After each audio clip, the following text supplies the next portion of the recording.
কয়টা ইউনিভার্সিটি আপনাকে এই জ্ঞান দিবে, কয়টা কলেজ আপনাকে এই জ্ঞান দিবে? পৃথিবীর কোনো পিএইচডি থিসিস, কোনো মাস্টার্সের থিসিস, কোনো সিলেবাসে আপনাকে এই জ্ঞান দেওয়া হবে না যে শয়তান পৃথিবীতে আছে এবং আপনার অন্তরের উপর তার কন্ট্রোল ক্ষমতা আছে। নাই, পৃথিবীতে কেউ আপনাকে এই জ্ঞান দিবে না। কেন পৃথিবীর কোনো ইউনিভার্সিটি, কোনো সিলেবাস, কোনো কারিকুলামে বলা নাই যে পৃথিবীতে শয়তান আছে এবং তার থেকে আপনাকে বাঁচতে হবে? শয়তান এইভাবে কাজ করে আর আপনাকে তার বিরুদ্ধে এইভাবে যুদ্ধ করতে হবে, এরকম কোনো গাইডলাইন, কোনো সিলেবাস কেন নাই? এই জন্য যে যখনই মানুষ শয়তান সম্পর্কে সচেতন হবে, অসংখ্য ব্যবসা, অসংখ্য বিজনেস বন্ধ হয়ে যাবে। যদি আপনার সাইকোলজিকে ম্যানিপুলেট করতে না পারে, তাহলে যত সামাজিক যোগাযোগ মাধ্যম আছে যারা মানুষের মনোযোগকে ধরে রাখার জন্য জাস্ট মানুষের সাইকোলজি কিভাবে কাজ করে, কিভাবে মানুষকে ফেসবুক, ইউটিউব, টুইটারে ব্যস্ত রাখা যাবে এর জন্য গবেষণা করে তার ফিচার সাজায়। আপনি যখন নিজের মনের বিরুদ্ধে যুদ্ধ করবেন তখন এগুলো লস প্রজেক্ট, আর যখন আপনি নিজের মন মতো চলবেন তখন এগুলো প্রত্যেকটা প্রজেক্ট লাভজনক। যখন আপনি নিজের মনের বিরুদ্ধে গিয়ে পর্দা করবেন তখন ফ্যাশন ইন্ডাস্ট্রিজ বন্ধ হয়ে যাবে, আর যখন মন মতো চলবেন তখন ফ্যাশন ইন্ডাস্ট্রিজের বিজনেস চলবে। এরকম প্রত্যেকটা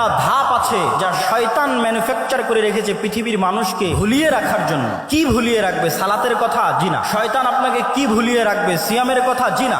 শয়তান আপনাকে ভুলিয়ে রাখবে মৃত্যুর কথা। আলহাকুমুত তাকাসুর হাত্তা যুরতুমুল মাকাবির।